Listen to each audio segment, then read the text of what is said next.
everything. Yes. Can you see my screen sharing or no? Yes. Oh, I do. Yeah. You see what I'm saying? Conspiracy can't stop. No, I don't. I don't. Yeah, I do see it. See, that's what I'm saying. So we good. All right. Okay. We're still waiting for the audience to log on.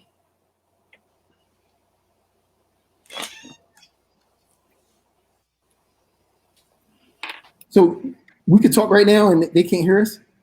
No, they can. We are live. Well, since I have all these beautiful African Americans in the house, what in the heebie-jeebies is going on in Flagstaff, y'all? Like, how are people responding to COVID and George Floyd aftermath? Like, are y'all, like in the middle of, seeing activity, or is it kind of quiet? I mean, I'm just curious, like, just what y'all experiencing up there over there in the mountaintop. We may have to come backstage after this broadcast to talk about it. Let's go ahead. Okay. We have lots to share with you, Dr. G. Yeah. Let's go ahead. I let go, and that concerns me. So yeah, I know. We can talk about it, and we do need to talk about it. But for now, we are definitely live. We welcome viewers. This is the Black Lived Experience Project being brought to you by the Murdoch Community Center here in Flagstaff, Arizona, Northern Arizona. And this project was created to educate, inform, and enlighten viewers on what it is to live Black here in America, to give a historical perspective and then to bring it into the here and now. This evening's broadcast is about the two M's, Martin and Malcolm. Dr. Martin Luther King and El-Hajj Malik El-Shabazz. And we want to focus on their work, but more so introduce to most the shift in their careers. And so we want to start out this broadcast this evening sharing this video. At the very same time that America refused to give the Negro any land, through an act of Congress, our government was giving away millions of acres of land in the West and the Midwest, which meant that it was willing to undergird its white peasants from Europe with an economic floor. But not only did they give the land, they built land-grant colleges with government money to teach them how to farm. Not only that, they provided county agents to further their expertise in farming. Not only that, they provided low interest rates in order that they could mechanize their farm. Not only that, today, many of these people are receiving millions of dollars in federal subsidies not to farm, and they are the very people telling the Black man that he ought to lift himself by his own bootstraps.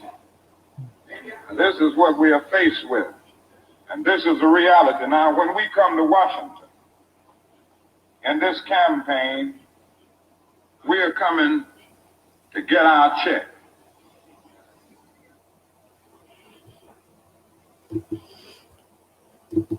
So that is one of the last speeches that Dr. King made, and we see the shift, the focus now becoming economic justice. And so now let's take a look at Malcolm X after he makes Hajj.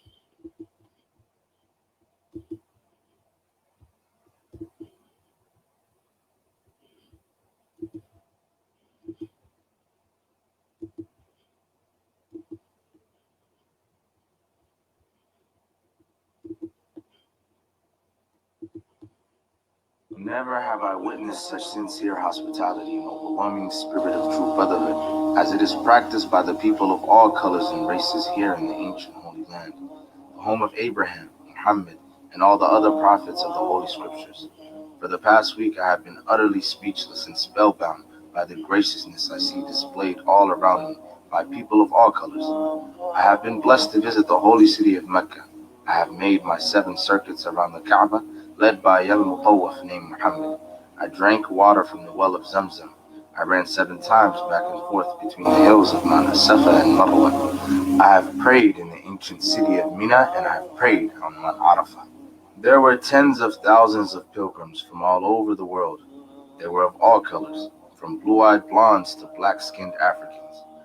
But we were all participating in the same ritual, displaying a spirit of unity and brotherhood that my experiences in America had led me to believe never could exist between white and non-white.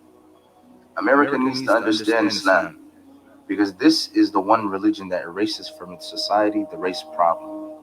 Throughout my travels in the Muslim world, I have met, talked to, and even eaten with people who in America would have been considered white.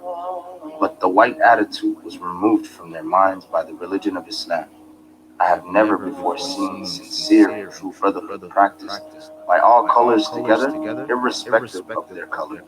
You may be shocked by these words coming from me, but on this pilgrimage, what I have seen and experienced has forced me to rearrange much of my thought patterns previously held, and to toss aside some of my previous conclusions.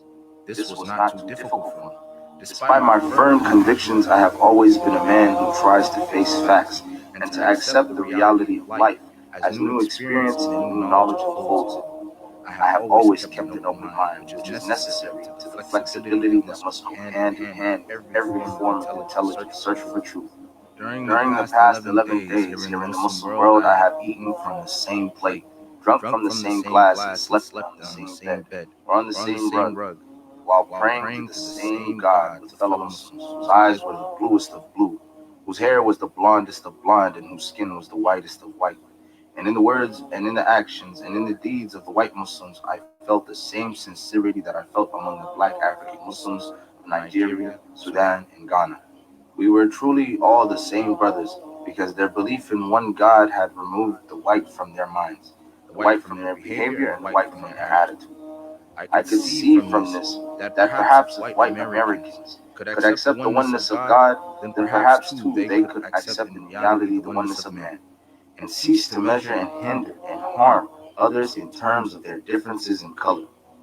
With racism plaguing America like an incurable cancer, the so-called Christian white American heart should be more receptive to a proven solution to such a destructive problem. Perhaps it could be in time to save America from imminent disaster, the same destruction brought upon Germany by racism that eventually destroyed the Germans themselves. Each hour here in the Holy Land enables me to have greater spiritual insight into what is happening in America between black and white. The American Negro can never be blamed for his racial animosities. He's only reacting to 400 years of the conscious racism of the American whites. But as racism leads America up the suicide path, I do believe, from the experiences that I've had with them, that the whites of the younger generation in colleges and universities will see the handwriting on the walls, and many of them will turn to the spiritual path of truth, the only way left to America to ward off the disasters that racism inevitably must lead to. Never have I been so highly honored. Never have I been made to feel more humble and unworthy. Who would believe the blessings that have been heaped upon an American Negro?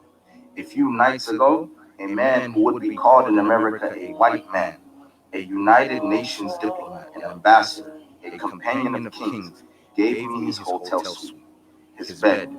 Never would I have even thought of dreaming that I would ever be the recipient of such honors that in America would have been bestowed upon a king, not a Negro. All praise is due to Allah, the Lord of the world. Sincerely, El-Hajj Malik El-Shabazz.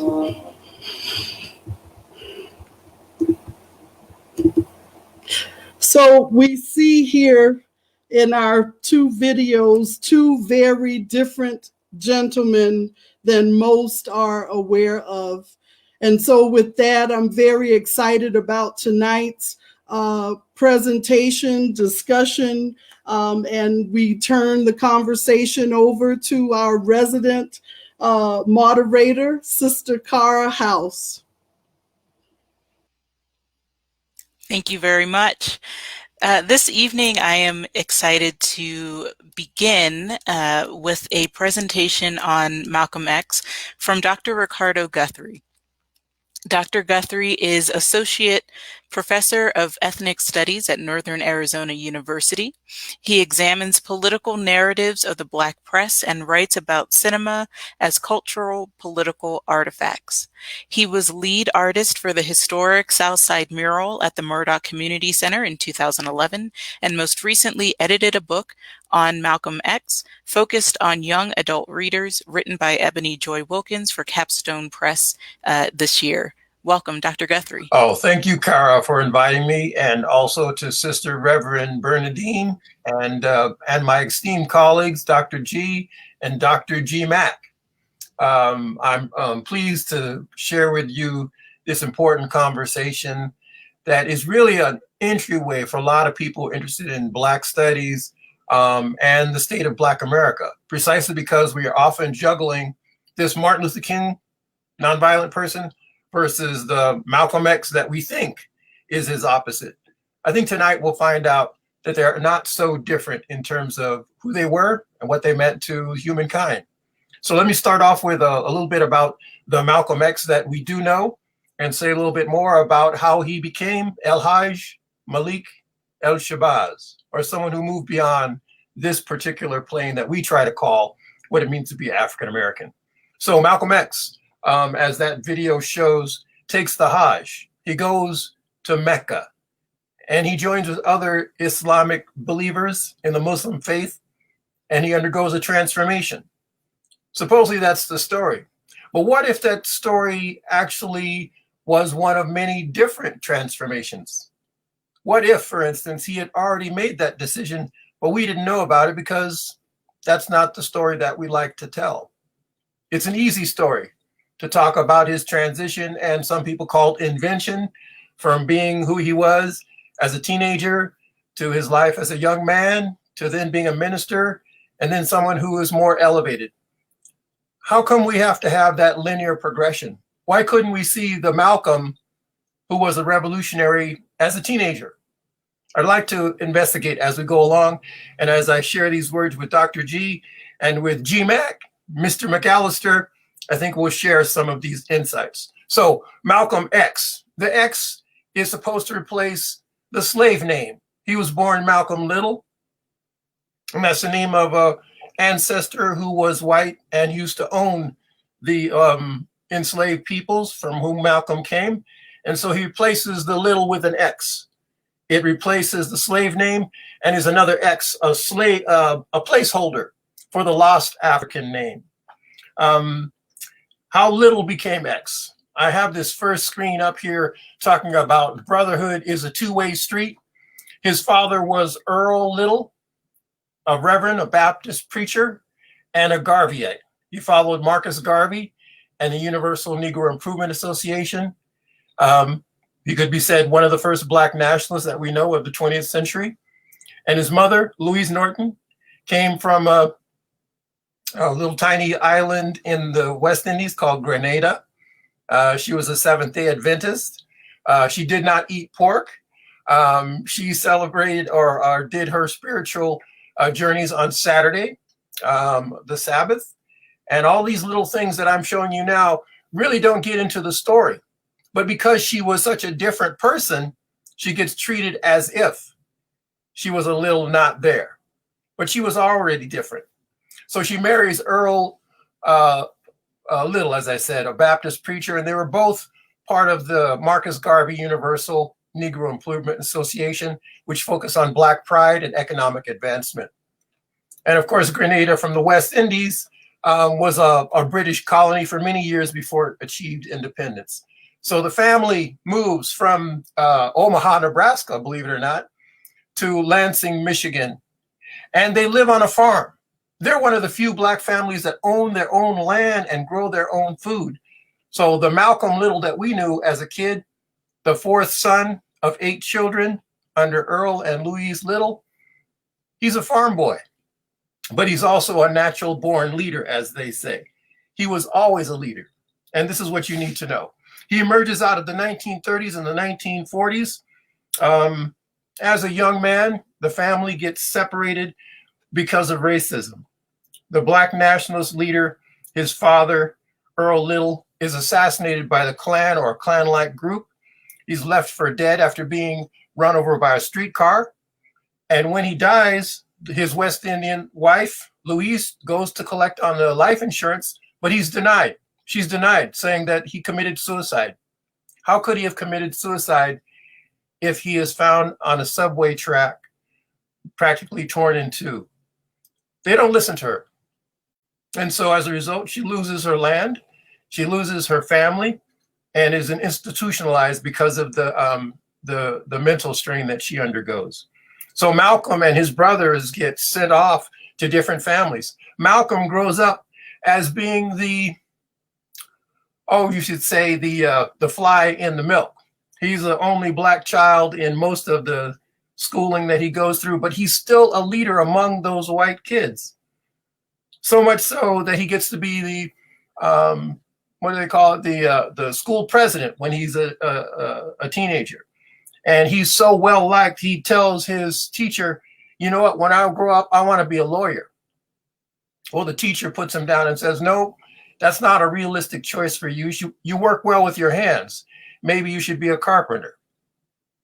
Well, after that, Malcolm sort of loses interest in his schooling, and shaped by this experience, he argues to go visit his sister Ella in Boston. As a teenager, he leaves the Detroit area and he goes. There's Malcolm as a little kid over here. And it's a description of what's happening. This is from the book on Malcolm X for young readers.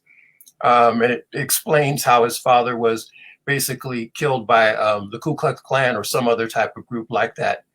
So he goes to Boston to stay with his sister, Ella. And he grows up in Boston and he stops being a farm boy. He becomes a hustler. During the 40s, most people who came out of the Depression area, they all had extra hustles that they were trying to do. Doesn't make you a criminal. He had a second job where he was running numbers. He was helping shine shoes. He was steering people to different nightclubs. He was a bootlegger. He was hustling. And Sister Ella, who was older than him, watched out for him. But Malcolm quickly changed from being a country boy into an urban teenager. And during this time, he becomes Detroit Red. He slicks his hair back. He conks it, as they say, and wears the zoot suit and becomes a flashy member of the nightlife. We'd call it the underworld or even part of the black market. But Malcolm is a hustler who does street crime. He breaks into homes and he collects the money from these homes until ultimately he's captured and sent to prison. Now, prison, as we know, is no cakewalk. And for Malcolm, it was pretty difficult until his brother comes to visit him and said, here's a way that I want to give you to escape prison. Now, Malcolm was very excited about this. Okay, how can I escape prison? As a young man, he really wanted to get out and see life as it should be.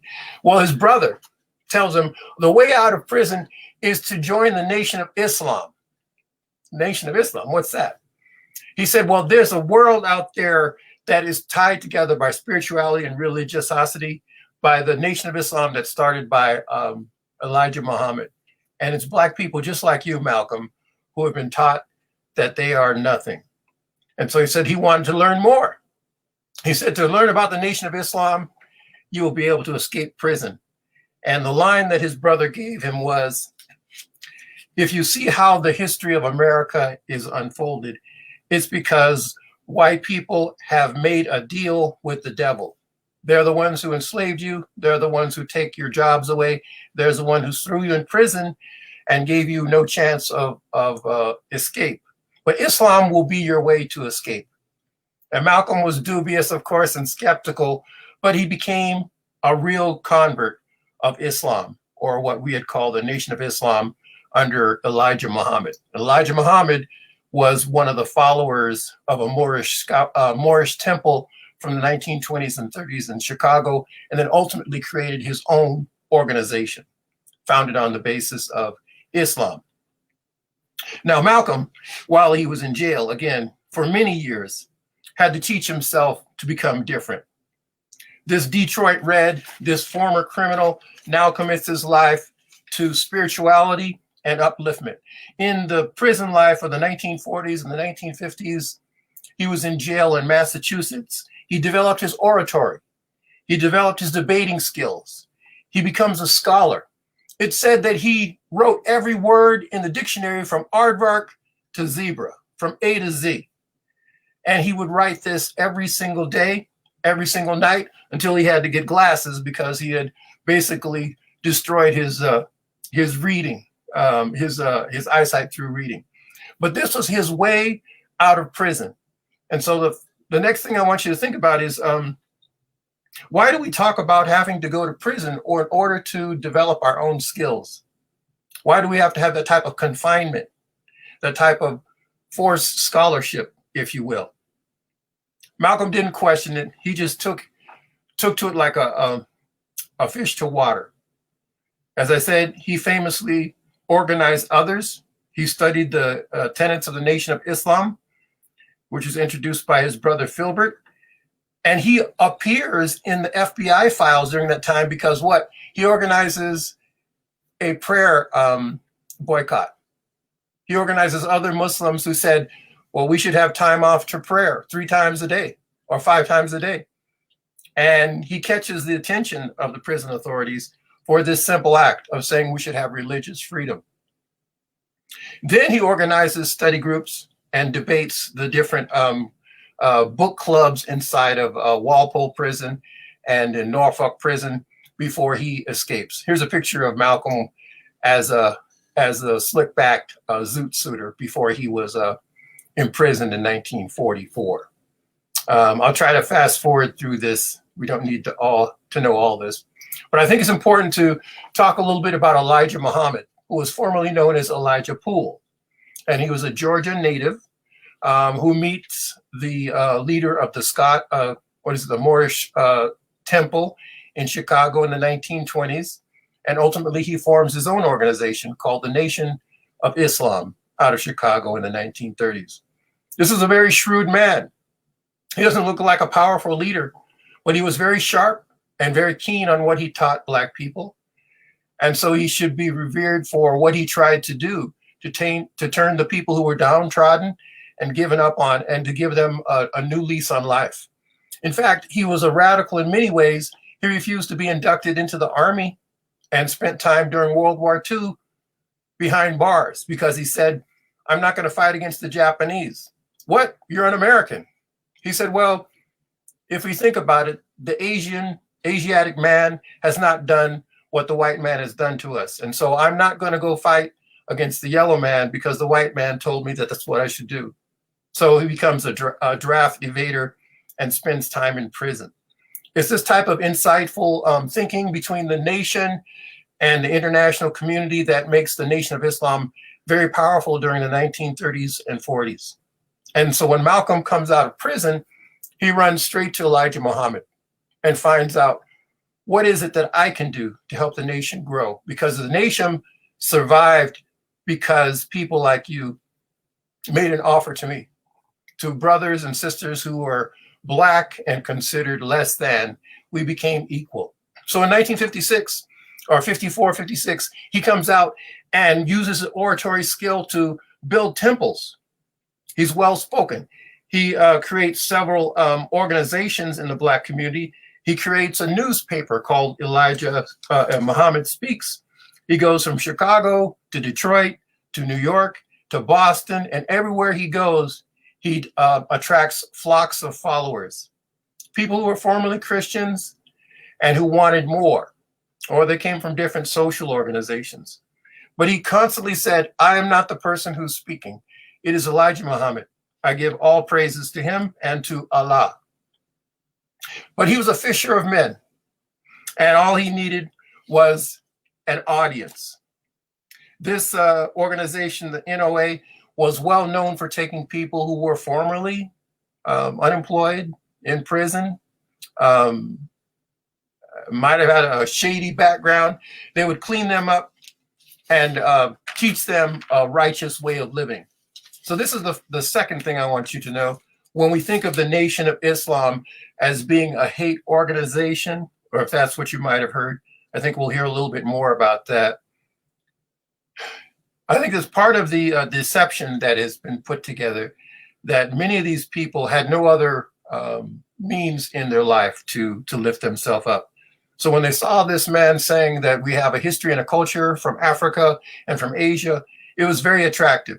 And many people converted during this time, not just because Malcolm was a great spokesperson, but because the teaching and the learning was very attractive. So here's Malcolm again on the stump, speaking at a rally in 1963.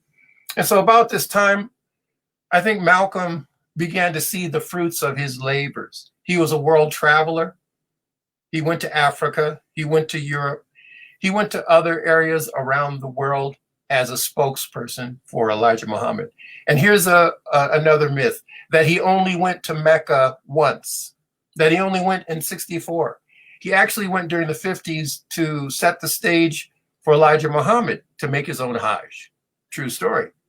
And so the idea that somehow in 64 and 65, he undergoes this transition because he sees something that he's never seen before, that's not exactly true. He was in the 50s in Mecca, setting the stage for Elijah to go on his behalf. So he did see Muslims of different races and backgrounds, and he did experience the type of Islam that goes beyond America. But he was also restless. So after traveling the world and coming back, he kept saying to Elijah, we should do more. Martin Luther King is getting attention. There's people in the streets. Let's go protect our people. We should vote. But Elijah Muhammad said, that's not our way. We're a spiritual organization. We're not a political organization. He said, okay. And he organized the Fruit of Islam. He organized different groups within the Nation of Islam so that when he could criticize the nonviolent movement of Martin Luther King, he would have another option. And again, I think that was very effective to have a person who was critiquing what was happening in America at the time, but he was not a political organizer at that time. So in 63, he falls out with Elijah Muhammad. He makes a comment about John F. Kennedy, the president of the United States, who was assassinated by a white assassin. And he says, it was like chickens coming home to roost. I'm a farm boy, and all I'm saying is the chickens that come home to your house, they belong to you. And so he was talking about violence and America and how President Kennedy had been a victim of the violence that he had helped spawn. He was basically kicked out of the Nation of Islam for speaking out at that time. And he waited and thought he'd be welcomed back, but it never did happen. And so by 64, he reaches out and tries to create his own organization, the Organization of Afro-American Unity and the Muslim Mosque Incorporated. So he gets his political world and his spiritual world together. I'm almost through here, and I just want to say a few more things before I pass the baton on. As a world traveler, he sees what's happening in Africa. He sees what's happening in America. And he says, you know what? We have a unity of purpose here. Let's all unite, regardless of our racial background, our religious background and our political organization. So his political organization actually begins to come to the aid of Martin King and the other freedom workers who are in the South. True story. He goes and meets with Coretta Scott King and says, I was very critical of your husband, but I'm going to change now. I just want you to know you have my support, and I'll be very careful about how my life is being used to upset the work that your husband is doing. And of course, people are skeptical about that. Aren't you the violent Martin Luther King, the violent option to Martin Luther King? He said, well, no, I haven't organized any marches. I haven't attacked anybody. In fact, the nonviolent movement seems to collect more violence than the Muslims do. What I'm saying, however, if someone attacks me, I'm going to defend myself. Is that violence? He says, I call that common sense. So he has a very supportive meeting with Coretta Scott King. Martin King is a little skeptical about that. He doesn't really trust Malcolm because Malcolm used to be part of the Nation of Islam, and very critical of the nonviolent strategy. So my final point on Malcolm X before we talk about what happened to him in '65. The myth that he was a violent man versus the nonviolent Martin Luther King. Again, he was barred from doing any political action at all when he was a Nation of Islam. He didn't organize marches, he didn't organize protests, and that was very unsettling for him because he saw how Black people were being treated down south and in the north, and he wanted to do something. That was the heart of his work for Black nationalism. Because of Malcolm X, we no longer call ourselves Negroes or colored people or the other N-word. We called ourselves Black. He's the one who made Black a thing of beauty in terms of our nomenclature during the 1960s. He had such derision for the term of the Negro Revolution that people stopped calling themselves Negroes. They would choose Afro-American or Black or African-American, but Negro became passé because of Malcolm X. So why would a man like this, who has gone through what we perceive as so many transformations, be a target for violence? Well, it turns out that the FBI, as I said, had him on their list from the 1940s. And they saw him being part of a quote unquote hate group. And even after he was forced out of the Nation of Islam, which could have had been at the support of the FBI having undercover agents at the time, even though he had already been silenced, it turned out that there were many reasons why the FBI and the CIA would still continue to trail him. There's been a couple of documentaries on this already, so I won't go into detail. But essentially, the people who were closest to him were already undercover agents who were dedicated to his, not only his silencing, but actually having him murdered. And again, this is probably the subject for another discussion at this time. But he had many enemies because he was very effective. And in the last year of his life, as I said, he started up 2 different organizations and was ready to unveil the work of that organization on February 21st, 1965, when he was shot down because of a group of 4 or 5 men who were associated with the Nation of Islam, and a couple of others who were undercover agents who shot him down in New York City. I want to end there with the idea for you that a person such as him didn't just reinvent himself, he transformed himself to fit the situation that he saw before him and went from being basically an unknown to being a worldwide leader that we still revere today. I'll stop now and pass the baton on to our next speaker and hopefully get a chance to do a roundtable with Dr. G and Mr. McAllister as they set the stage for the second and third part of our story. Thank you for this time. Thank you so much, Dr. Guthrie. We are going to move into a conversation about Dr. Martin Luther King Jr., and leading that will be Professor Greg McAllister. Professor McAllister is a lecturer with a master's degree in history and a graduate certificate in ethnic studies from NAU. His research focuses on the history of African Americans in the Southwest, the formation of race in the United States, and African interaction with indigenous peoples and Latinos in North America. Mr. McAllister brings a varied background as a historian, percussionist, and artist. Welcome, Professor. Okay, so I just want to check and make sure you all can see the PowerPoint. Okay. It's not up.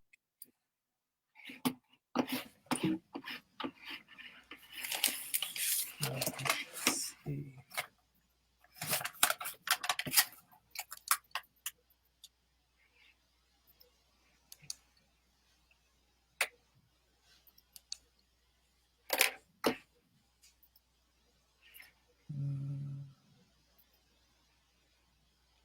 And while we're working on getting that back up, I just want to remind folks in the audience that if you have questions for any of the presenters, or as we get into the conversation that will bring the two narratives together, please be sure to share those in the comments so we can ask them during the open question and answer.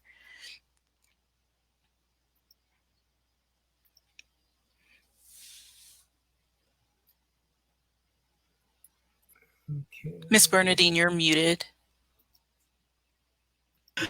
I was saying that while we were waiting for Professor McAllister to get his PowerPoint or his presentation up, I was going to ask Professor Guthrie a question of did Dr. King and Malcolm X ever meet? But I see that Professor Greg has his presentation up, so we'll come back. We'll hold that question and come back with the answer in our Q&A. Thank you. All right. Yeah, I think I want to start out by sharing a confession. Now, I normally don't confess things, but I think this is how I want to set this up. So for many years, we have been celebrating the birthday of Martin Luther King every January. And as we all know, Arizona was one of the last states to do that. I've been here over 20 years going to marches. And now this is the confessional part, is that many times, as we do the march on NAU, where we march from the Student Union in the North Campus up to the Du Bois Center in South Campus, there would be reporters that would ask people about, what was the significance of Martin Luther King to them. And I was terrified that when someone would approach me, one of the few Black people in Flagstaff to be in the march, because there aren't that many of us here in Flagstaff. And the reason for my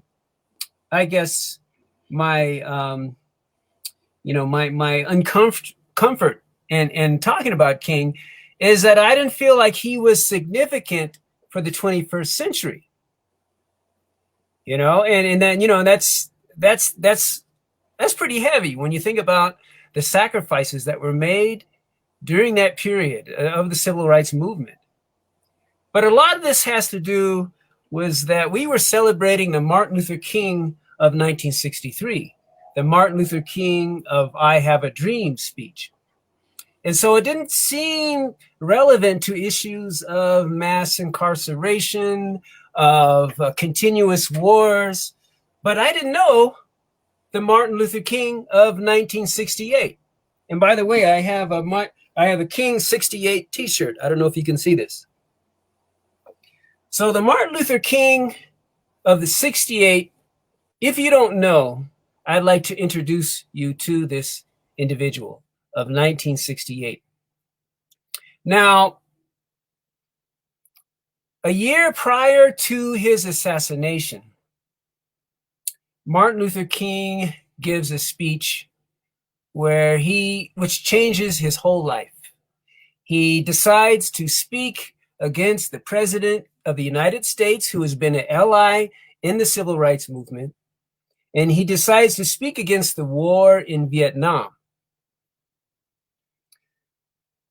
Many people thought that this speech was inappropriate, that, the war in Vietnam is not a Black issue. And actually, King resisted, I think, for a number of years of not speaking on the war in Vietnam. And at one point in his life, he was actually on vacation, and he was looking through a magazine, Ramparts, I believe is the name of the magazine. And in that magazine, he saw just the carnage and the dead bodies of innocent men, women, and children. And he literally weeps when he sees these pictures. And, he finally says, I have to do something. I have to say something about this war. So this is leading up to that. And I think a lot of this has to do with when we talk about the radical king. Now, when I say radical, a radical is an individual that is interested in the root of a problem, not just a superficial answer, but going to the root of an issue. And so that's just something to keep in mind. All right. So he speaks against the war in Vietnam, and I just want to share, I have a quote here on this. I am convinced that if we are to get on the right side of the world revolution, now what is he talking about here? He's talking about the post-World War II revolutions that begin to emerge. We as a nation must undergo a radical revolution of values. We must rapidly begin the shift from a thing-oriented society to a person-oriented society. When machines and computers, profit motives, and property rights are considered more important than people, the giant triplets of racism, extreme materialism, and militarism are incapable of being conquered.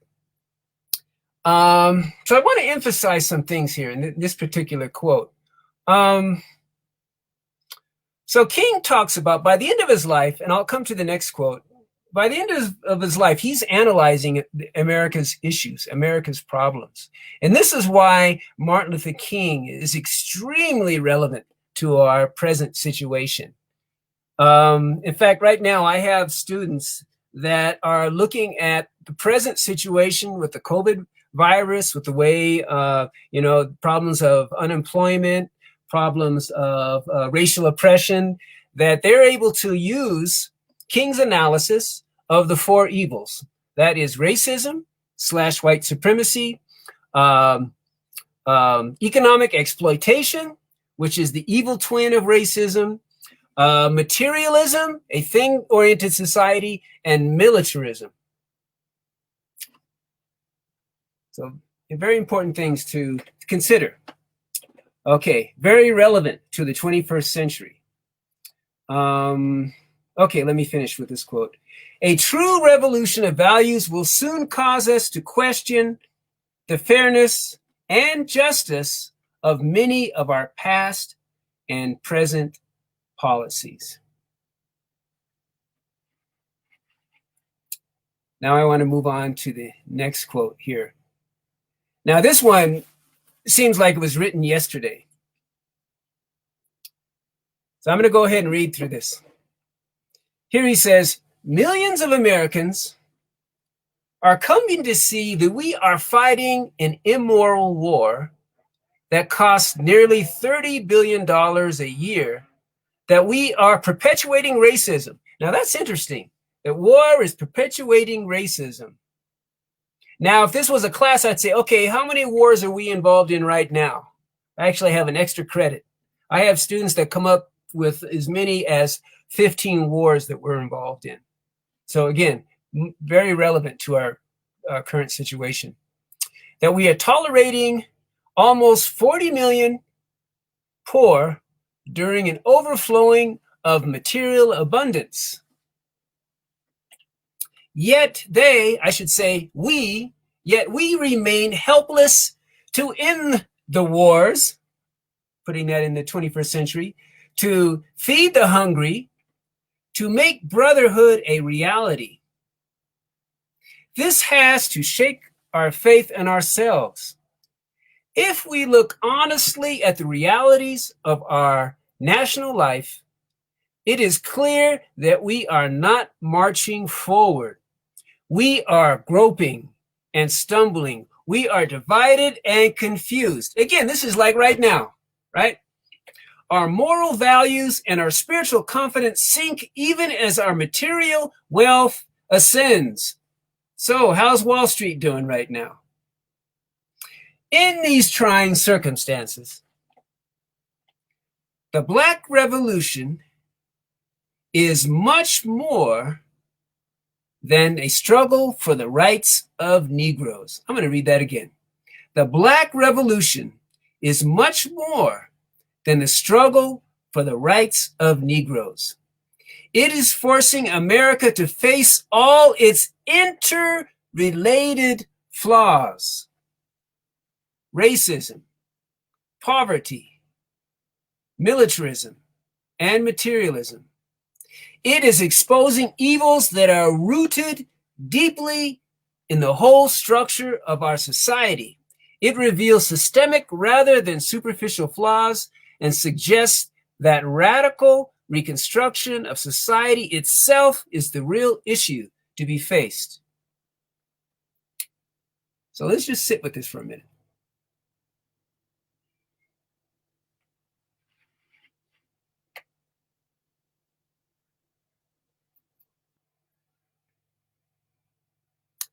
So here I have structured this based on, this evolution, which may have actually been taking years, of Martin Luther King's thinking, from 66, 67, and 68.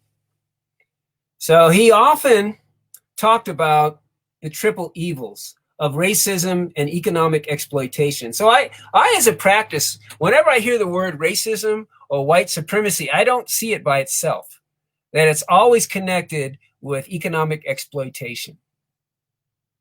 Okay.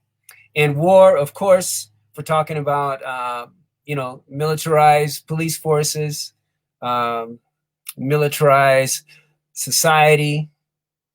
And again, America's four interrelated flaws: racism, poverty, militarism, and materialism. So these things are all interconnected.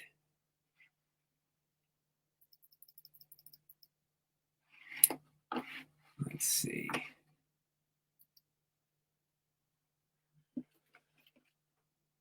So I organize a lot of my thinking about this constantly. I used to just think of Martin Luther King only during the period that we celebrate his birthday, but now I think about him all the time.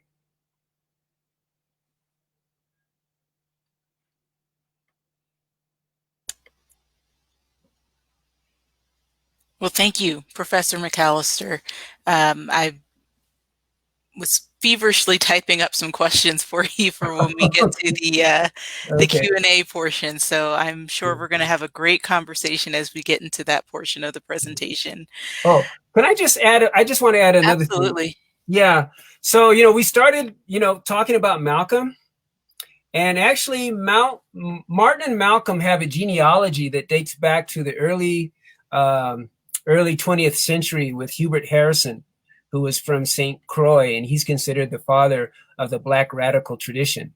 So if you look at Malcolm's genealogy, what we've talked about, we have Marcus Garvey, and then you have Elijah Muhammad, and then you have Malcolm that comes out of that. Now, the interesting thing about Elijah Muhammad is that, he's actually very pragmatic, because he sees what happens when he speaks against the war, World War II, and he's put into jail. And so he figures, okay, one of the solutions that Black people have come up with in this American predicament is the idea that God's going to take care of everything, right? And that's what Elijah taught.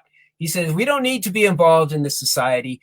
God's going to take care of the white man and destroy this civilization. All you have to do as Black people, all we need to do is we need to perfect ourselves, build our businesses, work on our character, dress nice, speak well. I mean, that's all we have to do is perfect ourselves.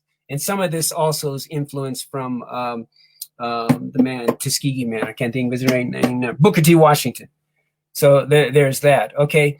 And then later, Malcolm, again, he's frustrated, right? Because he can't do anything. And then he goes through the transformation.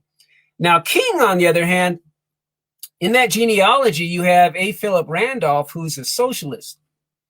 Now, going back to Hubert Harrison did both. He started out as a socialist, And when he realized that the white working class was not going to be on the side of black people, he says, forget this.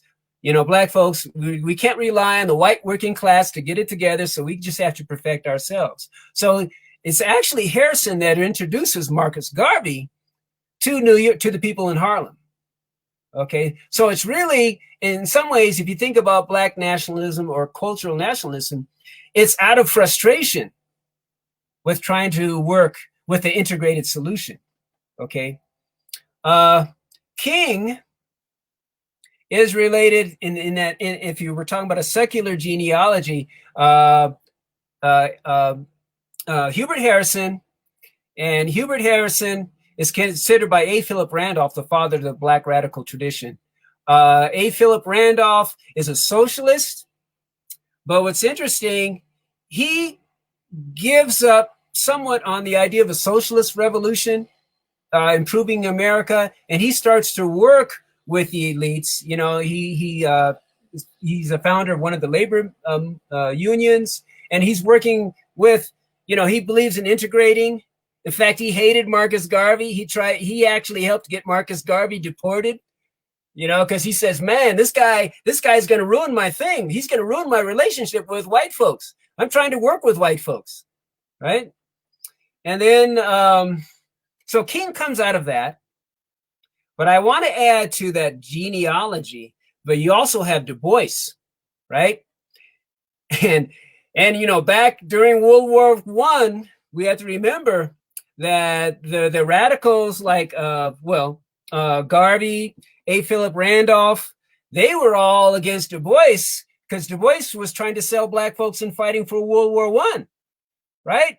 So Du Bois kind of puts himself on the line. You know, he tells us, okay, you know, we're going to fight for victory at home and victory in Europe. We're going to fight for democracy in Europe. But what happens after World War I? Race riots, lynching. He does research and sees what happens to, you know, Africans that fought for freedom. You know, all those Africans that went to help France, you know, how they were treated. So he is, I hate to use bad words. I'm not going to really swear, but he's pissed off. He is pissed off after World War I. He feels like we have been betrayed. Okay. And so that's also part of King's radicalism, very highly influenced by Du Bois. But there's another piece that I just want to throw into King's radicalism. And a lot of this has to do with his opposition to the war in Vietnam. King is a Christian. Okay. He's also using the teachings of Gandhi. But really, you know, when he talks about revolution, he's really, I think, my understanding is it's really coming from a Christian tradition about the idea of resurrection, you know, of rebirth. So it suggests that America needs to somehow resurrect from this death of war, white supremacy, and economic exploitation. So it's really coming out of that tradition. He's very pragmatic about violence. The only reason why he didn't believe in violent solutions, because he says it's impractical. We don't have the resources. We are outgunned. I mean, are we gonna stand up against the Pentagon? You know, look what's going on in Vietnam. So he's being very practical, and I think in the end, I think he was right in that way. That the violence did not work, even though there is an expression of manhood, being able to defend yourself, to have the constitutional right to bear arms, which the Black Panthers did. But overall, you know, it wasn't a pragmatic strategy. Okay, I'm done. Yeah. Well, thank you. Thank you very much for that. And we look forward to bringing you back into the conversation when we get to the Q&As, because I'm sure a lot of that is going to fold into that conversation as well. Up next, we have a section on the background of the movement, which will be talking about the background of the civil rights movement and a compare and contrast of Malcolm X and Martin Luther King within it. And giving that presentation is Dr. Frederick Gooding. Dr. Gooding, also known as Dr. G, is an associate professor at Texas Christian University's Honors College in Fort Worth, Texas. Gooding critically analyzes race within contemporary society. His book, American Dream Deferred, Black Federal Workers in Washington, D.C., 1941 to 1981, carefully details the unknown growth and unheralded struggles of Black federal workers in the post-war era. Welcome, Dr. G. Thank you, Ms. House. Thank you for hosting. Thank you for your professionalism. Thank you for the invite to be in the circle. And I'm just honored to contribute to this conversation. So what we're going to do is we're going to talk about the two pieces that are out on the table and put them both together when we talk about Dr. Martin Luther King as eloquently elucidated by Dr. Guthrie, and then talking about, Malcolm X in terms of what GMAC was laying out as far as some of his, his philosophies and trajectories. And so I think for the very beginning, what I like to do is just, talk about the two as holistically for about 10 to 15 minutes. That way we can have enough time for discussion before we get out of here in 30 minutes or so. But I think for me, in listening to the two juxtapositions of X and King, and excuse me, I may have reversed the two. Excuse me, when I talk about, I think Guthrie was talking about Malik El-Shabazz. We must challenge ourselves not to fall into what I call a false dichotomy. I'll repeat that. So when we talk about Malcolm and Martin, we must challenge ourselves not to fall within a false dichotomy. What do I mean? What I mean is that why must we have to choose between Malcolm and Martin? No, I reject that wholeheartedly. There's no either or. There's no Malcolm or Martin. Not in my book, right? I mean, think about how they did the same thing to us with respect to Booker T versus WB, right? And you heard these names already this evening. I'm talking about Booker T. Washington. He had the philosophy of cast down your buckets versus W.B. Du Bois, the idea of the talented 10th. You heard, Ms. Bernadine, Reverend Dr. Lewis, make reference to that, the talented 10th, this idea that, well, let's focus on the power brokers at the top. But why do we have to choose between the two? I mean, don't we need black faces in high places? The doctors, lawyers, and those things. We need these, and we need people who know how to make bricks, build buildings, build up communities. I mean, I don't understand why we have to choose between the two, right? I mean, similarly, we had to choose between, and you heard GMAC, talk about this a little bit about Booker T versus Marcus G, right? Marcus Garvey, right? Or even like now, people are pitting themselves against Dr. Cornel West versus Dr. Michael Eric Dyson. No. I mean, the way I see it is that all spokes lead to the center of the wheel.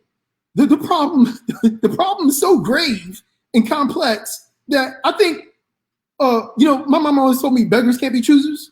I don't know if y'all heard that one, right? Beggars can't. I mean, I'm in a position where I need all hands on deck. So if Malcolm has something, I'll take it. If Martin has something, I'll take that too, right? So I just want to say that first, right? But speaking of the two, I think what's so very fascinating, and I think what my brothers were pushing me to is this point that when we talk about the either or, what also adds to the falsity of it is in many ways the two cross paths, and not just because they met in person for that one photo, I believe, to your question, in 1965, before Malcolm was taken out, but philosophically, they were actually maybe a little bit more aligned than what you thought. What do I mean by that? Let me see if I can't share my screen really briefly, and just show two brief, minute-long clips, in terms of what it is that I'm thinking about. Okay, so let me see here. You should see on screen Malcolm X. Can you confirm that you see Malcolm X on screen? Ms. House, can you can see Malcolm X? Okay. Awesome. So I'm just going to play 53 seconds, y'all. Check it out. And then I'm going to play a short clip from King, and then we'll see what this all means together. And this is what I had to become aware of on my pilgrimage to Mecca. I could see then that there are many white people in this country who will side with the Negro in whatever he has to do to protect himself. But that's a considerable change of opinion in Malcolm X. No, today I'm speaking for myself. Formerly, I spoke for Elijah Muhammad. And everything I said was, Elijah Muhammad teaches us thus and so. I'm speaking now from what I think, from what I have seen, from what I have analyzed, and the conclusions that I have reached. Then the white man is no longer the devil, and he is no longer bound to be evil? Why judge a man by his conscious behavior? I am not a racist. I don't subscribe to any of the tenets of racism. Then there are good whites and good blacks and bad whites and blacks. It's not a case of being good and bad, good or bad blacks and whites. It's a case of being good or bad human beings.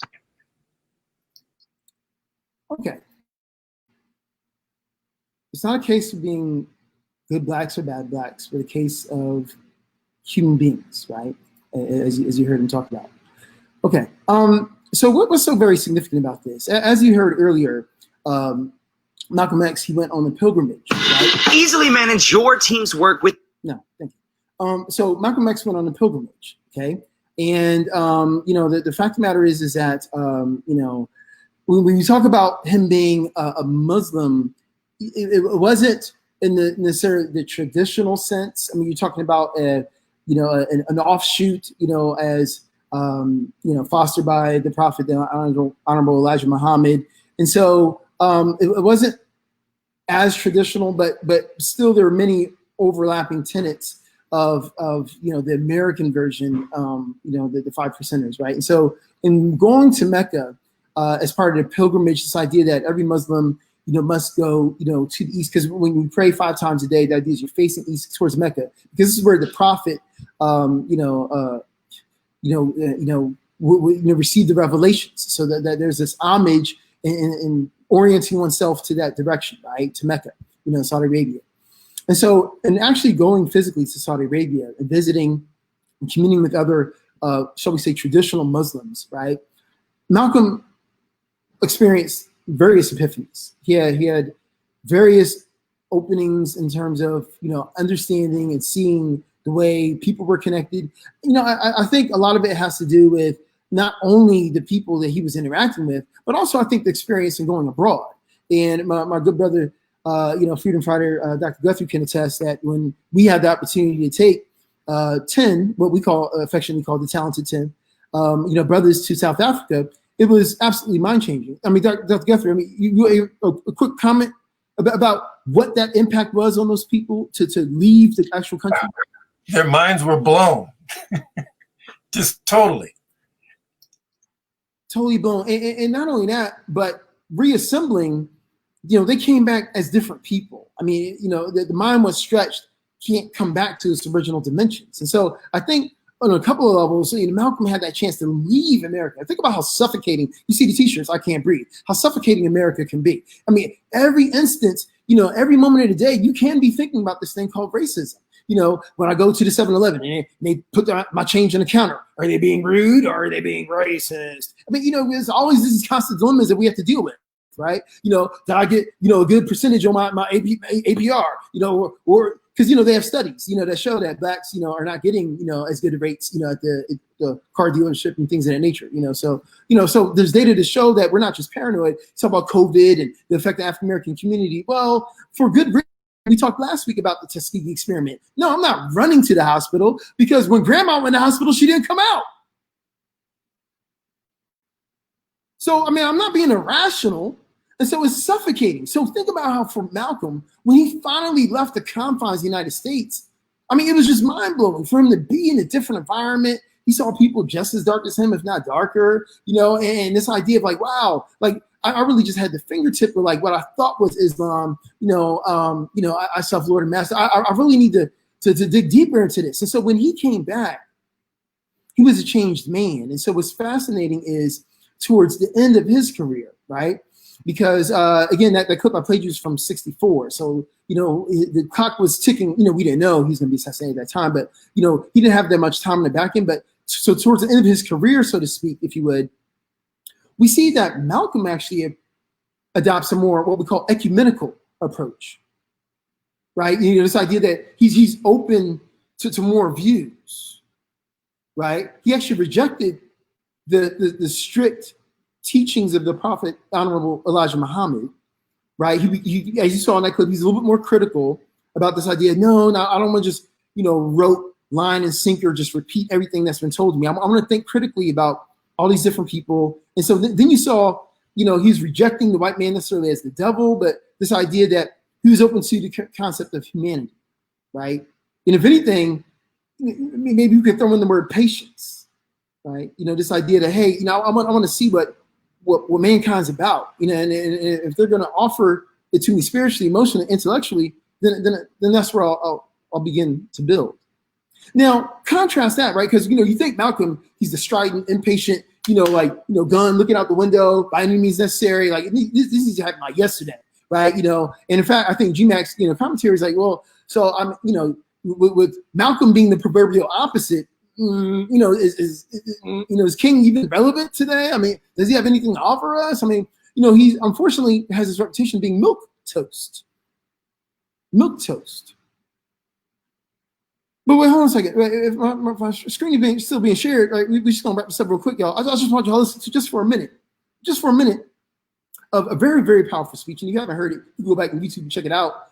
This is the last speech that he gave publicly, right? This is the night before he was assassinated in 1968. Okay, and before we saw pandemonium in the streets, similar to what we saw like a month or two ago. Well, God bless Portland for keeping it moving. So here, just listen for a minute, right? And I want you to see what you hear. All we say to America is be true to what's on paper.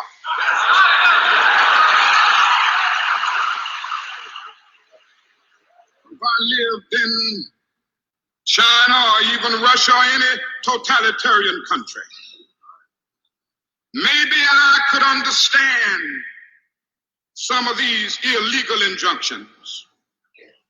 Maybe I could understand the denial of certain basic First Amendment privileges because they haven't committed themselves to that over that. But somewhere I read of the freedom of assembly. Somewhere I read of the freedom of speech. Somewhere I read of the freedom of press. Somewhere I read that the greatness of America is the right to protest far right.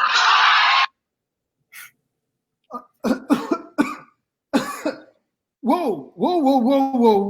Wait a minute. Wait a minute. Hey, that's very relevant. Well, you saying that's relevant? Yes, absolutely. I mean, I'm just saying, I mean, is it me or did MLK sound a little salty there? So the thing is, I think what this really has this question is, what do we really know about these so-called people that we know?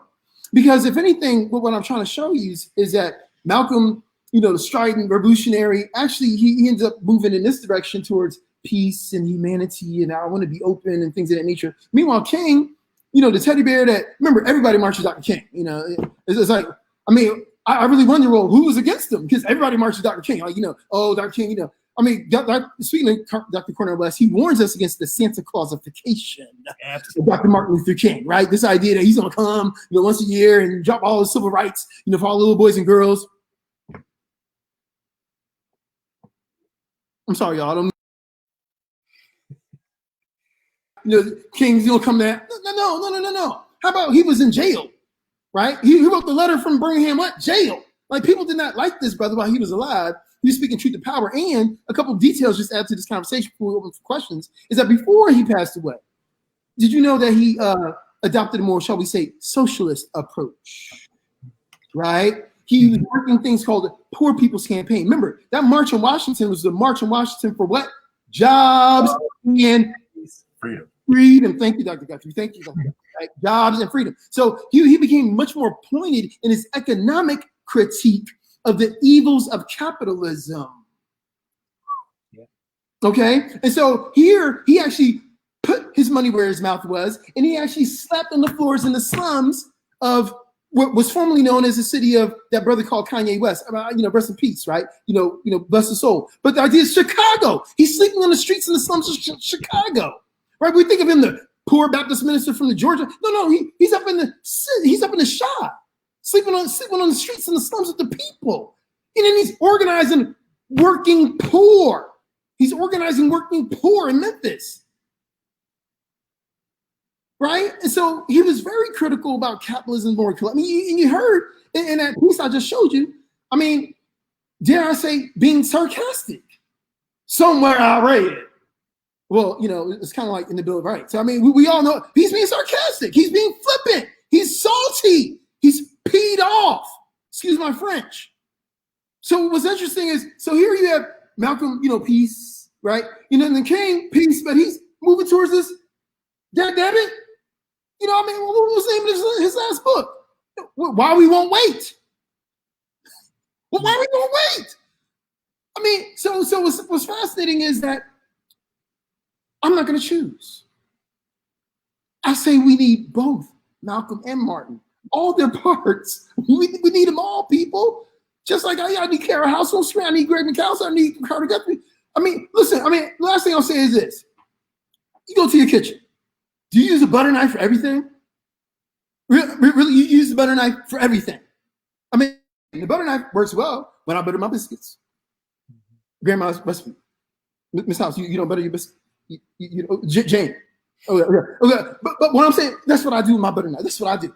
I don't use the butter knife to cut the steak and to mince the onions and you understand what I'm saying? And spread the icing on the cake, you know, my mama's pound cake. No, I don't use the butter knife. No, I got different knives for different things. So what I'm saying is, us Black people, we're complex like that. We're unique like that. We don't need only one trick pony, one thing for everything. I got to choose between my. No, I'm sorry. No, I'm sorry.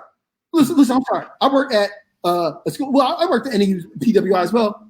That's what I'm saying. You know, my white students are complex. You know, the white brothers and sisters come through. White girls come through my office. They're all complex. They got complex stories, and you know, they got all. And so, but we can't be complex. No, we're a Black monolith. We're all gonna vote the same way at the same time. Yeah. No. So what I'm saying is, no, I reject that.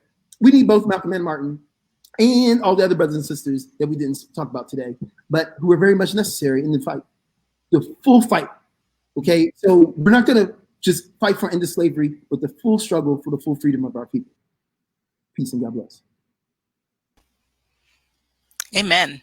Well, let us jump right into our question and answer period.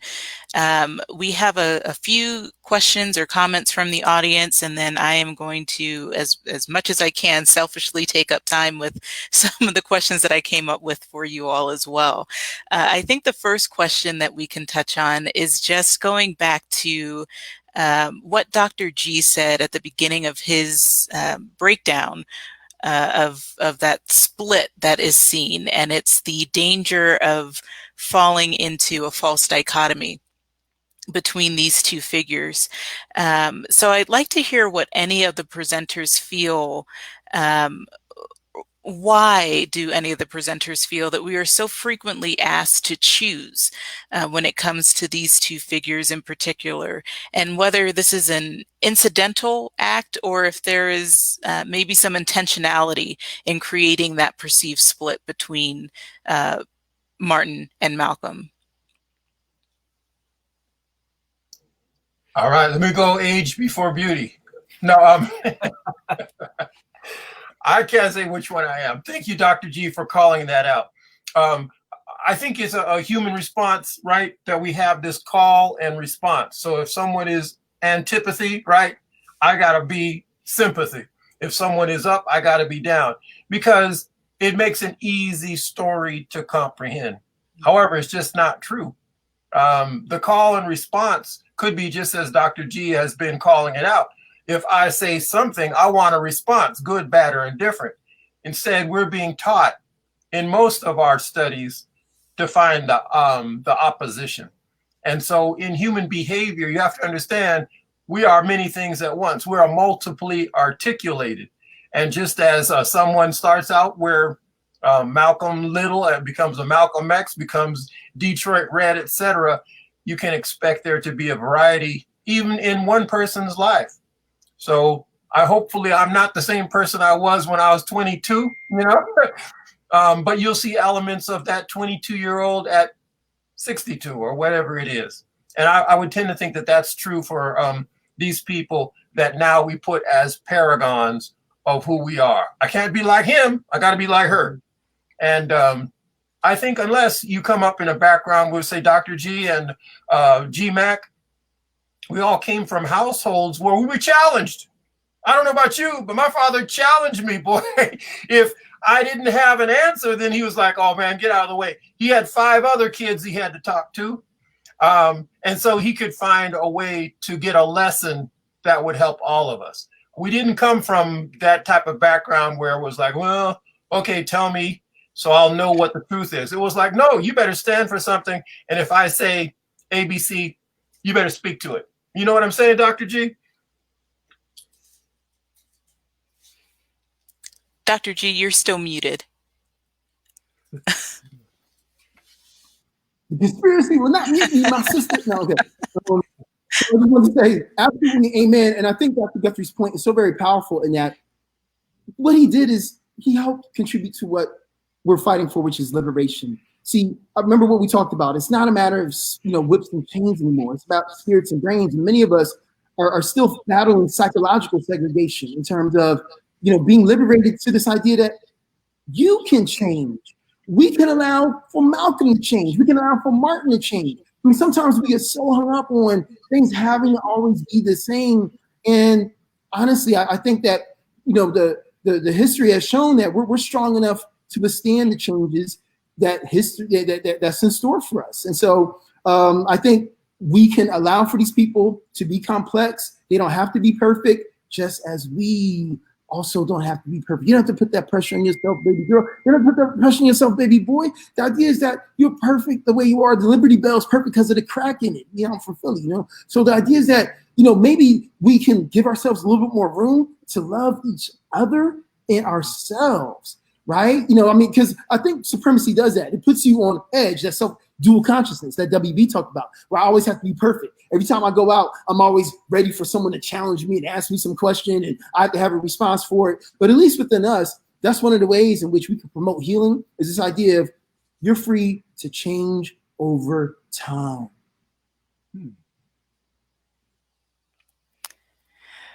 We had a question from someone in the audience.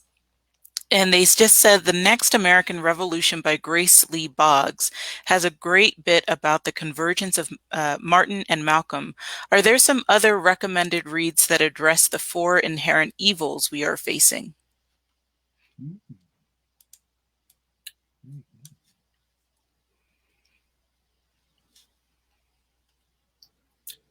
Mr. 4 Evils, go ahead, Mr. Greg. Well, that would be one of the books, Grace Lee Boggs. Definitely. Any books on Ella Baker too would be really good, because these 2 individuals believed in transforming from the bottom up and not necessarily changing the people at the top. Like right now we're in election season, right? We're thinking that all we have to do is change the person in the White House and then we can just all relax and then it's over, right? We had a black man in the White House, right? We had Holder as well, Maine law enforcement person, black. But that didn't liberate us, right? So I think, there's a long-term transformation that has to happen here with humanity. There are simple solutions to that, if you're a person of faith, as I am, but on the ground, as a black person in America, even though there's a solution of bringing everyone together, that I have to look at it as not as a problem, but as a predicament, right? That's the only way you can deal with something in the long term, is realize that it's a problem that doesn't necessarily have a clear solution. You just have to grapple with it. You have to grapple with creating justice. You have to grapple with maintaining your humanity and recognizing the humanity in others. Right. There's a connection, right? With black liberation, there's that, right? And there's different ways to approach that. Elijah Muhammad says, don't worry. You just be a good person, create your businesses, know your history, right? Go back to Africa, whether mentally or physically, You know, go to Wakanda and then, you know, we'll be fine. We'll be fine. But the other tradition is that we must transform the society we live in. And that's the radical king. That is Malcolm X, late Malcolm X, right? That, okay, I'm giving up this whole idea that God's going to take care of everything, that now I'm going to have I have to be involved in society. But even that can have its problems. You know, is electing black politicians, you know, on city councils, Congress, is that going to help? Maybe. I mean, again, we're pragmatic. We have to be pragmatic. That is one solution. So definitely vote, but voting may not save us. We have to be open to that. You know, should we carry arms and defend our communities from the police? Well, I mean, the Black Panthers came up with that solution. It didn't necessarily work, but I mean, it's still something to consider. You know, maybe we need to soften it up a little bit, and maybe we just need to control the local police, right? But again, these are almost superficial solutions. As King says, we need to change society. And as Grace Lee Boggs and even Ella Baker would say, well, you have to change yourself first. So it's almost circular, right? Because Elijah Muhammad says, change yourself. No, good. Very good. I just want to say, when we took folks to South Africa, we had a reading list that was a mile long. But quite seriously, if we're looking at the different readings that you could take, I'm gonna just say for John Lewis just passed away recently. Read his book, how he explains how he comes from being a chicken farmer to being a preacher to being one of the more effective radicals and elected officials we'll ever see. A very rare combination. So John Lewis, his biography is absolutely superb. And I'm going to pair him with some writings by Ella Baker. Ella Baker was a fine political organizer and a very sharp leader who left the NAACP in the 1940s because of the way she was treated. She said, I'm not going to call any names, but I tend to think I need to work with the young folks now. Ella Baker was sharp, and she was the one who pushed a lot of the future freedom writers and freedom workers to set up their own organization away from the established leadership. And again, it was no strike against Thurgood Marshall and Martin Luther King and A. Philip Randolph, but she said, leave those kids alone, let them figure it out for themselves. And here's what you can do. So that's two. Third, Walter Rodney, right? How Europe underdeveloped Africa. How Europe underdeveloped Africa by Walter Rodney, Sir Walter Rodney, who was killed by a car bomb in Guyana because he put out books that attack capitalism and racism as being interlocking systems. Walter Rodney, How Europe Underdeveloped Africa. And we used, Dr. G and I used Carter G. Woodson's Miseducation of the Negro, and as well as W.E.B. Du Bois' Black Reconstruction. He makes the argument, if we didn't do that, we wouldn't be in this case now. If we had actually tried to give rights to the ex-slave, we wouldn't be trying to fix it 100 years later. So I'm sorry, those are 5 things that I put on, and I'm sure Dr. G has his favorite list as well. These are not necessarily academic books, some of them are, but others are just life stories that you really need to know. Thank you. How thick is that book, Black Reconstruction? No, it's about 500 pages, Jim, boy, but it's thorough. Yes. So anyway, if this is the time where people are asking, what can I read so I can be anti-racist? Okay, there's some articles and things, but I would start with the books that I mentioned, and then form your study group with folks like Dr. G and G Mac and others.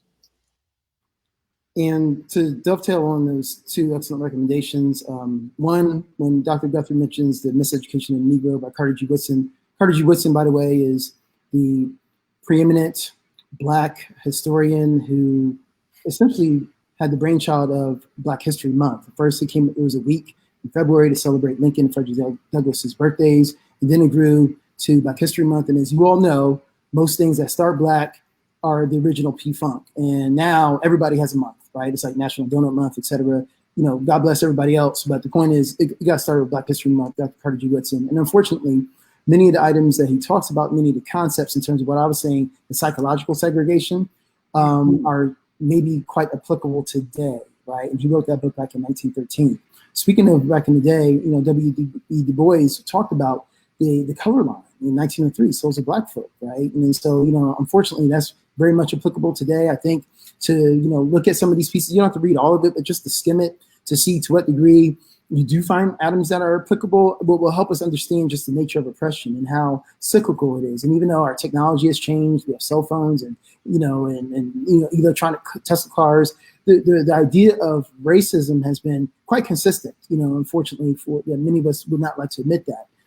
As I've always maintained, it's permeable. It's like water. It takes the shape of the container. So we change the container, you know, every few years with a new policy, new law, new procedure. But then racism some, you know, fits the shape, and that's problematic for us. And we have to be vigilant in the face of quote unquote changes taking place right now.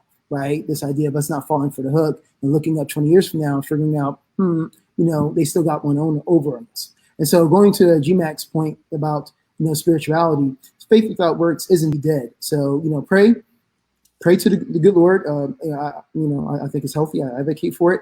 But in addition to pray, you got to get up off your knees and go to work. Okay, after you pray on your knees, you got to get up and go to work. Right. So pray and get up and go to work. Right. You know, we need both. Faith without works is dead. In terms of the two book recommendations I have that I think would be germane to the topic that we're discussing this evening, just two come to mind really quickly. One would be I May Not Get There With You by Michael Eric Dyson. It's about Dr. King.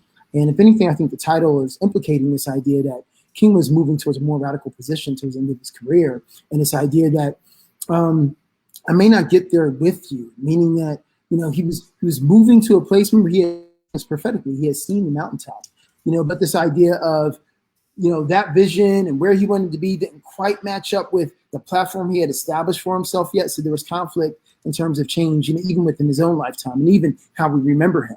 And so to the extent that along the lines of what we're saying, if we give him the space to be a changed man and, you know, the idea that we ourselves are, you know, constantly in flux as organic beings, then perhaps there's more room for King to be relevant in today's times, as, you know, GMAC was talking about earlier. The second book recommendation would be by Manning Marable, the late, great, rest in peace, Columbia University, PhD, history. Ideas that he wrote a book that was essentially one of the definitive biographies of Malcolm X, and it was called, if I'm remembering the title correctly, I think it was called A Life of Reinvention, right? That's the name of the biography by Manning Marable, who just completed it before he passed away several years ago. And so I think A Life of Reinvention speaks to what we've been talking about, this idea that Malcolm X, Little, or El-Hajj Malik El-Shabazz, he was also in flux and he was changing, and that's okay. But I think what was uncompromising, what was consistent when you look at Malcolm and Martin, is that they were both continued to speak truth to power. They both understood the risks, you know, to their family and to their own welfare. And unfortunately, they were victims of this risk. But that did not stop them from, you know, engaging with different audiences, you know, going out on the road, literally sacrificing the personal for the collective. And so I think that's what's consistent. These are the traits and the qualities that we can still study without having to choose between the two.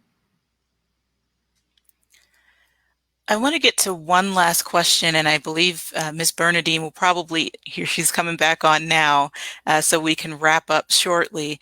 But one thing that seemed very striking in what everyone spoke about this evening and in the lives of both of these men was that it seems that for both the national perceptions of them shifted, and perhaps dangerously so, when their calls to action turned towards what might be called that radical shift towards revolutionary change, addressing systemic issues and that call to face what Dr. King called its interrelated flaws of America and viewing these things as systematic in nature. So I think the question is twofold. Both, why is there that perceived danger in addressing those systematic flaws within America? And then also, why is it important that we keep pursuing those things, or what is it that we should be doing to continue working for that radical change, especially, I think, considering the current situations that we're facing? I'll give a 30-second and then pass it on if I could. Absolutely. I think that the danger has been that we expect our leaders or ourselves to have the answers to all these problems. And then we get kind of frustrated and upset because, well, King didn't have it right or Malcolm didn't have it right. Well, you know what? What they had right was, I am transforming myself to fit the conditions of the time. I didn't make history. History made me. And so I'm going to do the best I can within that context. And if you look at that from it that way, then a Malcolm X helps a Muhammad Ali. He helps a Kareem Abdul-Jabbar, who he never met. He helps many others who would look to him as an example of personal transformation. And King is the same way. Not a perfect person, but he was perfect in his sense to say, I am willing to challenge myself to do better towards the movement, towards my family, towards God, whatever. But it was so much to say, well, you've identified the problem, well, what's the solution? And he's like, that isn't quite where I am. So I just want to say that we often say you not only have to identify the problem, you have to analyze it and the solution, duct tape and glue and concrete. And you're like, come on, I'm not the good, or I have done the best to say, look what you could do if you're open to change. And that's what I'd like to say. I think we do put too much on ourselves to say, identify the problem, find the solution, and then make it stick for the next 100 years, when actually our only concept is working well within the history and the context that has shaped us. And that's a very hard lesson to take, because we want to have icons who are forever leading us, even from the grave. And that's not the way life really works, I think.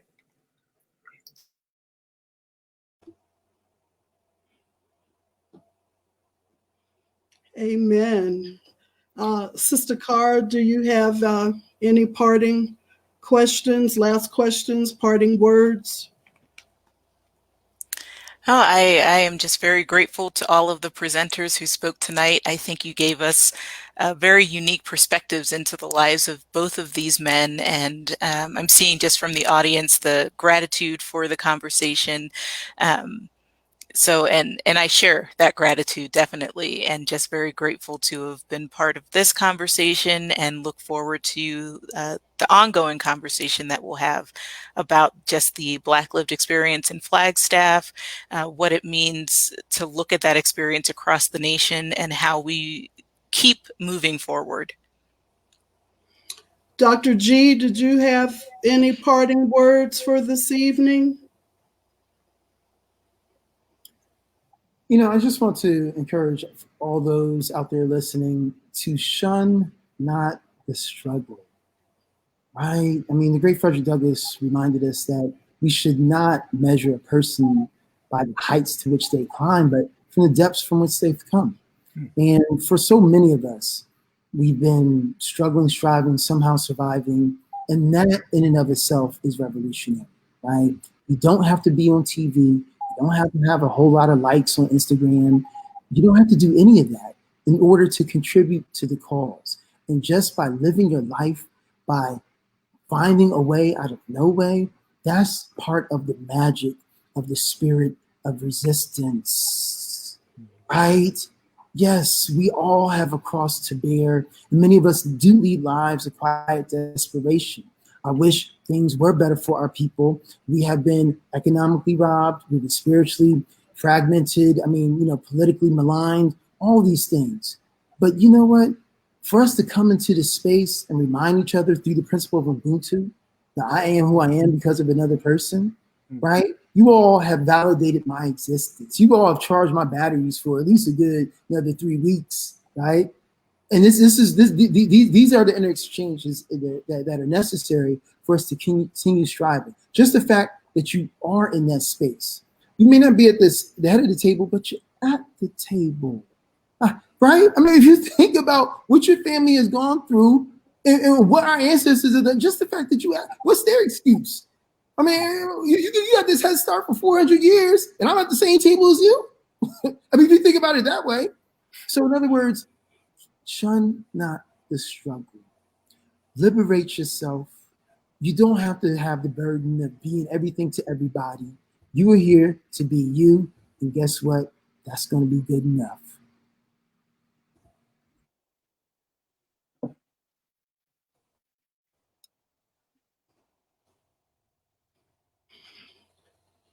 Brother G-Mac, any closing words this evening?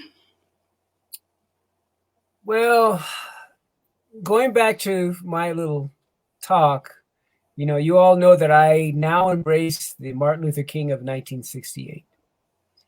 Now we have to remember, we celebrate the King of 1963 because he was non-threatening. So many of you may think, okay, so, you know, we don't have the right image of him. Well, to be honest, we would never celebrate. There would be no Martin Luther King holiday if everyone knew the Martin Luther King of 1968. That's just the way it is. So I think, you know, and the message here is that we have to use our agility and use these opportunities, you know, regardless of what the lies are, to bring out the truth. So if there's lies out there, these are opportunities for telling the truth. Amen. And so as we come to the close of this evening's discussion on Martin and Malcolm, I'd like to close with the final words or portion of the final words of a speech that Dr. King gave to the Negro American Labor Council in 1961. We must recognize that we can't solve our problem now until there is a radical redistribution of economic and political power. This means a revolution of values and other things. We must now see that the evils of racism, economic exploitation, and militarism are all tied together. You can't really get rid of one without getting rid of the others. The whole structure of American life must be changed. America is a hypocritical nation, and we must put our own house in order. And so as we come to the end of this broadcast, Fi Hakman Allah, we send you peace and blessings in the protection of Allah. And inshallah, if God so wills, we will see you back in 2 weeks with a presentation or discussion on Black athletes in protest. And we will give particular attention to Kaepernick taking the knee, and what were the repercussions of him making that decision to do so, and what does that mean to us as we live the lived Black experience in America. Go in peace. Thank you so much for joining us. Be blessed. Stay healthy, stay happy, be well. Amen.